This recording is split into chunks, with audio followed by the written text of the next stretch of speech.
Hello everyone. तो खेसारी लाल यादव जी और रानी actress का एक बहुत ही बेहतरीन वीडियो सॉन्ग का फुल टीजर को रिलीज़ कर दिया गया है और फुल वीडियो सॉन्ग का रिलीज डेट भी आ चुका है।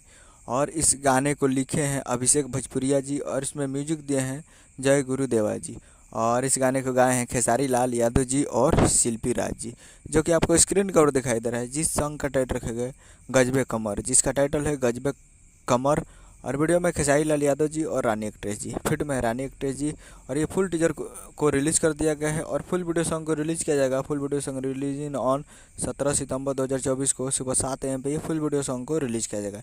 यानी कल 17 तारीख को सुबह 7 बजे फुल वीडियो सॉन्ग के लिए तैयार रहेगा। और काफ़ी बेहतरीन वीडियो सॉन्ग है और टीजर देखिएगा तो मज़ा आ जाएगा। खेसारी लाल यादव जी को हराना मुश्किल ही नामुमकिन है। देखते हैं किसमें कितना दम है। तो तैयार रहिएगा कल 17 तारीख को सुबह 7 बजे फुल वीडियो सॉन्ग को देखने के लिए। और टीजर नहीं देखे तो आप लोग जाकर we are music Bhojpuri YouTube channel पर जाकर आप टीजर को देख सकते हैं। और फुल वीडियो सॉन्ग के लिए कल तैयार रहिएगा। उम्मीद करें वीडियो चला तो चैनल को सब्सक्राइब करके बेल आइकन ताकि से खेसारी लाल यादव जी के लेटेस्ट लाता है। मिलते हैं अगले वीडियो में, तब तक के लिए जय हिंद, जय भोजपुरी।